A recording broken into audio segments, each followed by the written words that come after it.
Assalamualaikum warahmatullahi wabarakatuh. Bagaimana para pendengar, kabar semuanya? Mudah-mudahan kita semua ya selalu berada di dalam keadaan sehat walafiat, dan tentunya kesehatan itu bisa kita gunakan untuk amal ibadah yang diridhoi oleh Allah Subhanahu wa taala. Amin ya Allah ya rabbal alamin. Baik, yang ingin saya bahas kali ini yang wajib diketahui oleh para perempuan ya, oleh para istri, tetapi bukan berarti kewajiban ini hanya boleh diketahui oleh istrinya saja ataupun perempuan saja. Para suami pun harus tahu ya, karena dikhawatirkan kalau disemisalkan istrinya gak paham, maka sang suaminya yang harus memberitahu kepada sang istrinya ya, karena ini merupakan kewajiban. Jadi penasaran apa sih yang ingin saya bahas kali ini? Yang ingin saya bahas kali ini adalah misalkan nih ada seorang perempuan yang belum paham tentang cairan lubrikasi ataupun cairan yang keluar dari vagina. Cairan apa itu ya? Nah, kalau ada seorang perempuan yang bertanya seperti itu dan juga hukumnya itu apa? Nah, ini yang lebih jelas ya. Kita harus tahu hukumnya itu apa. Nah, seperti itu ya. Baik, saya bacakan referensinya ya. Bismillahirrahmanirrahim. Bismillah, alhamdulillah, wassalatu wassalamu ala rasulillah. As-su'alu, ada pertanyaan nih dari seorang wanita. Indama tula'ibu, ketika seorang wanita itu memainkan, siapa? Al-mar'atu, seorang perempuan ataupun seorang istrinya gitu ya. Tadiyaiha, istrinya itu memainkan apa sih? Sang istrinya itu sedang memainkan payudaranya. Binafsiha, misalkan ia mainkan oleh dirinya sendiri ya, ataupun dimainkan oleh suaminya lah, seperti itu ya. Sehingga ketika maaf ya, buah dadanya itu yang sedang dimainkan, sehingga tunzilu, sehingga mengeluarkan ifrozatin baydoa, ada cairan yang warnanya itu agak putih ya, yang dinamakan dengan lubrikasi itu. Lizajatin, yang mana cairan yang warna putih itu sifatnya itu agak lengket. Nah, kemudian sang perempuan itu bertanya, famahiyya, aduh apa ini ya? Nah, kata istrinya berkata seperti itu. Kemudian wama hukmuha, dan hukumnya apa ini ya? Apakah ini suci ataupun apakah ini najis? Nah, ini yang perlu diketahui nih oleh seorang perempuan. Wa qad qara'tu fatwa an ifrazatil mar'ati, aku telah membaca fatwa tentang cairan seorang perempuan. Walam astati at-tamyiz, dan aku belum bisa untuk membedakannya. Jadi perempuan ini belum bisa nih membedakannya ya, cairan yang keluar ini. Fa uridu ijabatan wadihatan, aku menginginkan jawaban yang jelas. Kata perempuan tersebut, mahiyya hadhil ifrazatul bayda'u allazijah, jadi apa ya cairan yang berwarna putih yang lengket ini? Wajazakumullahu khairan, semoga Allah membalas kebaikannya. Jadi udah paham ya, ada seorang wanita ketika sedang dimainin oleh suaminya misalkan, sehingga membangkitkan gairah syahwat yang pada istrinya itu, sehingga mengeluarkan lubrikasi ataupun cairan. Nah, sang istri itu gak paham, ini cairan ini apa ya namanya dan hukumnya apa ya. Nah, maka jawabannya adalah fal istimta'u, adapun ketika seorang istri yang sedang mengambil kenikmatan bilam si tadi, misalkan tadi contohnya disentuh buah dadanya, wa ghairi dzalika, misalkan yang lainnya deh selain dari buah dadanya, misalkan dikecup bibirnya gitu ya, ataupun dikecup lehernya, apa aja deh gitu ya. Wa min wasailis tidai syahwati, yang dimaksud apa saja deh, meraba apa saja oleh suaminya sehingga memicu rasa syahwat kepada sang istrinya.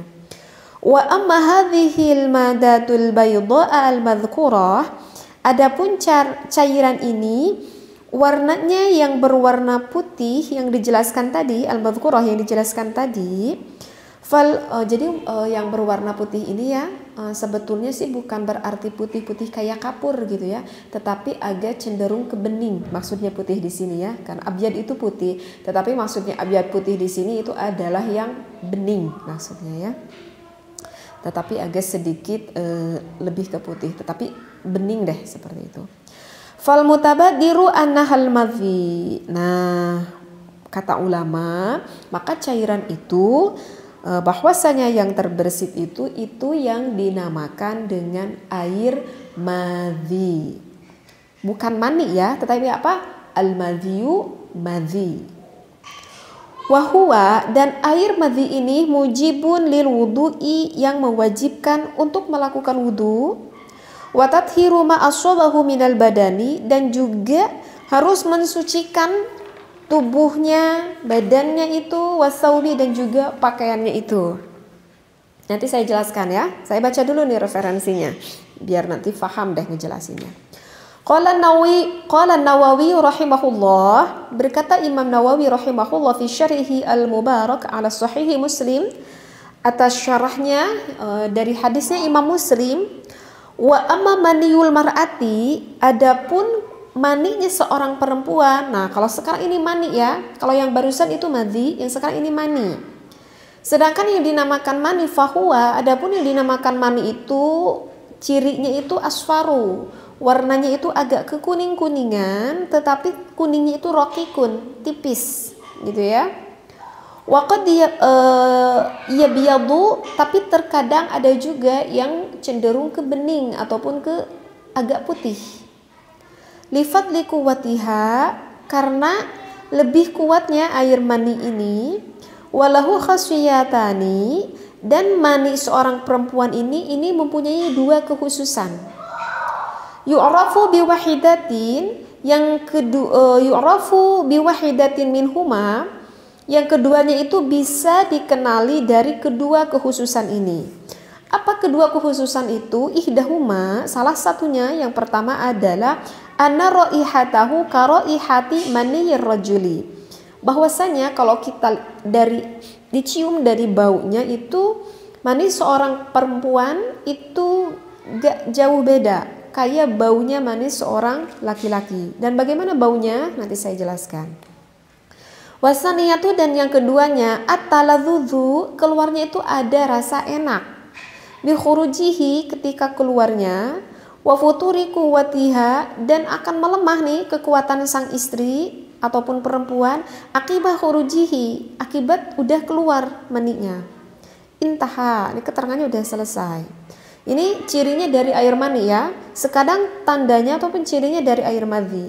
Wa amal madhi, adapun air madhi itu fayubayyinun Nawawi sifatahu qailan. Imam Nawawi itu berpendapat wal madhiyu, air madhi itu maun abyadu, cirinya itu airnya itu agak cenderung ke putih ataupun ke bening, rokikun, tetapi tipis warna putihnya, lazijun, kemudian yakhruju inda syahwatihi, keluarnya itu kemudian lengket gitu ya, lazijun yang lengket, kemudian keluarnya itu ketika tinggi-tingginya syahwat, seperti itu. La bisyahwatin, bukan karena syahwat, wala dafqin, dan tidak ada semburan. Kalau madhi itu nggak ada semburan. Wala yaqibuhu futurun, tidak diiringi dengan kelemasan. Warubama la yuhassu bi khurujihi, keluar madhi ini tidak terasa gitu keluarnya. Wa yakunu dzalika lirrajuli wal mar'ati, dan hal ini juga sama terjadi oleh perempuan dan juga laki-laki. Wa huwa fin nisa'i aktsaru minhu fir rijali. Wa huwa fin nisa'i, sedangkan madhi yang keluar dari perempuan itu aktsaru minhu fir rijali, itu lebih banyak daripada laki-laki. Nah, beres, saya bacakan referensinya.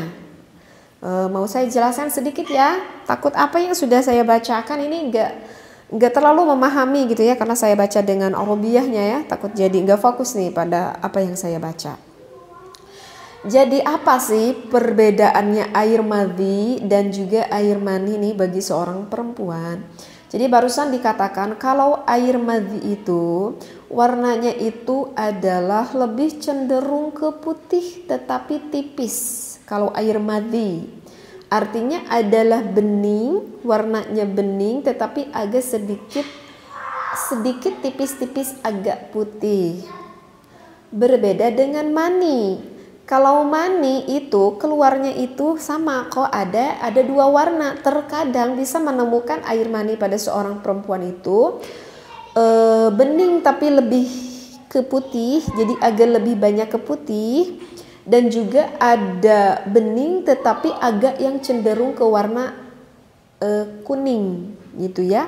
Sedangkan kalau madhi tidak ada cenderung ke warna kuning. Nah itu kalau kita lihat dari warna seperti itu. Kemudian kalau misalkan madhi itu biasanya itu keluar itu dikarenakan lagi banget tingginya syahwat. Jadi lagi banget tingginya syahwat air madhi itu.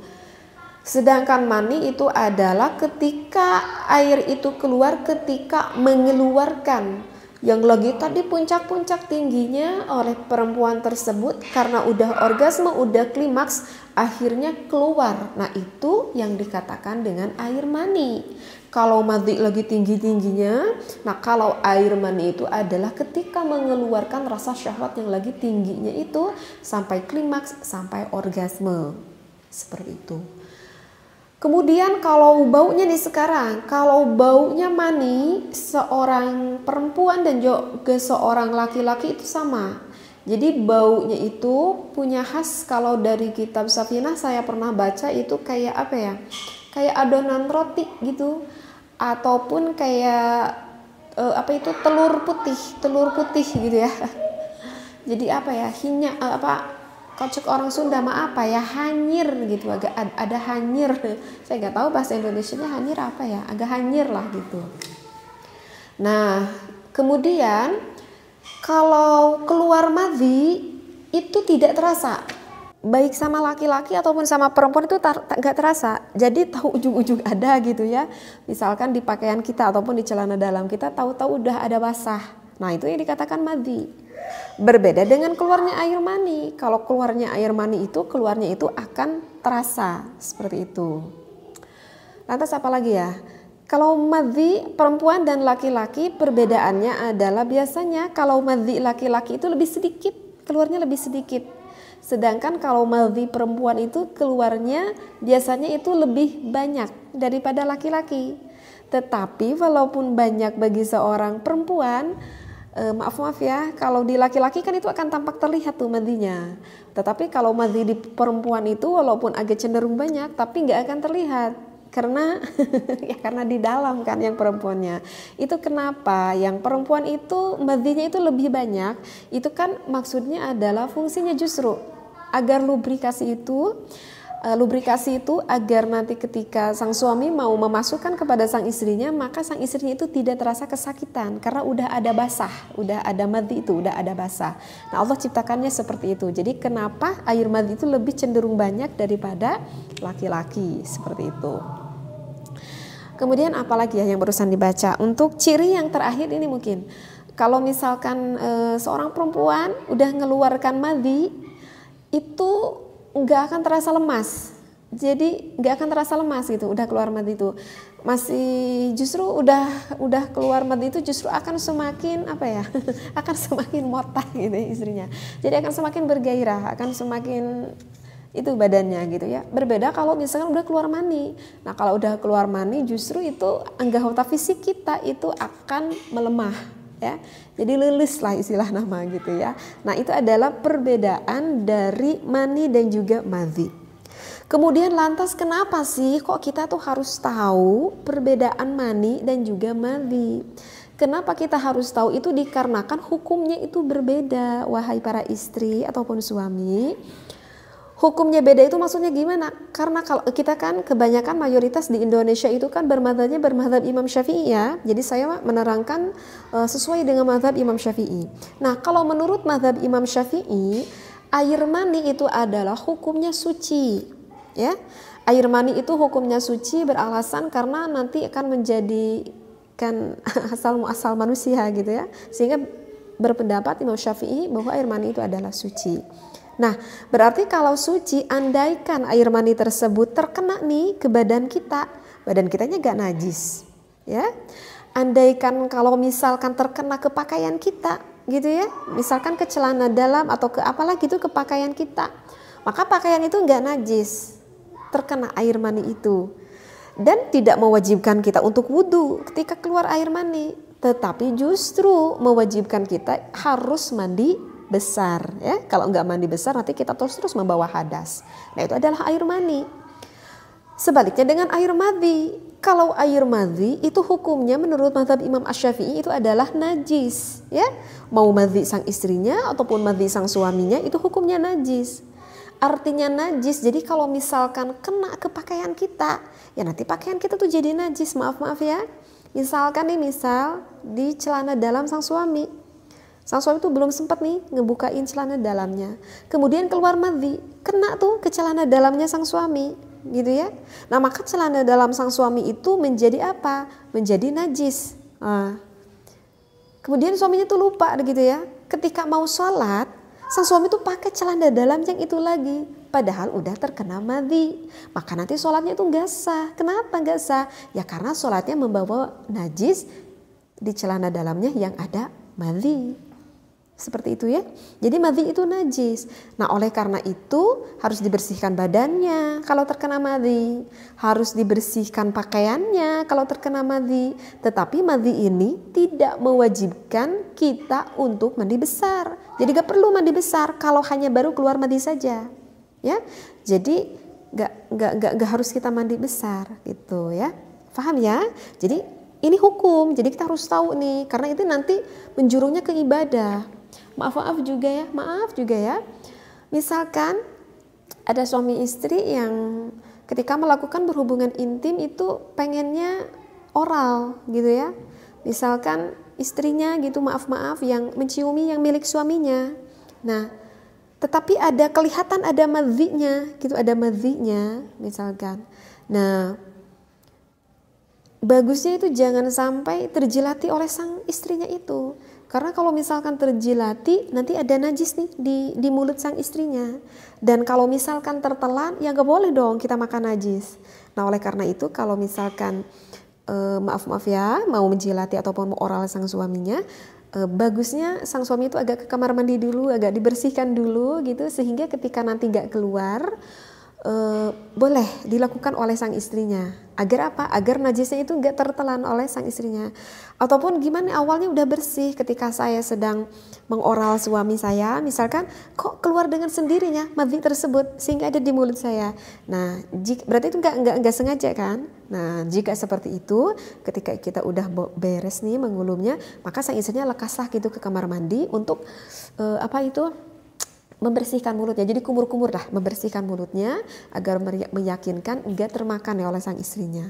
Paham ya? Gitu ya. Jadi kalau misalkan sang istri tuh mau mengoral sang suaminya, harus diyakinkan dulu enggak ada madhi. Ya gitu juga sebaliknya, sang suami juga kalau mau nih ke istrinya udah beres nih cium-cium maaf ya ataupun menjilati sang istrinya, maka bagusnya itu langsung ke kamar mandi kemudian berkumur-kumur karena takut termakan seperti itu. Jadi insya Allah ya bisa difahami apa yang saya bahas, perbedaan dari air mani dan juga madhi. Menurut mazhab Imam Syafi'i, sekali lagi mani adalah suci tetapi mewajibkan kita untuk mandi besar. Kalau madhi menurut mazhab Imam Syafi'i hukumnya adalah suci dan tidak mewajibkan kita untuk mandi besar. Mudah-mudahan apa yang saya sampaikan ilmu ini bermanfaat bagi kita, apalagi untuk ibu rumah tangga ya. Karena ini adalah hal yang sering kita lakukan, jadi kita harus paham ilmunya. Wallahu a'lam wa billahi taufiq wal hidayah. Wassalamualaikum warahmatullahi wabarakatuh.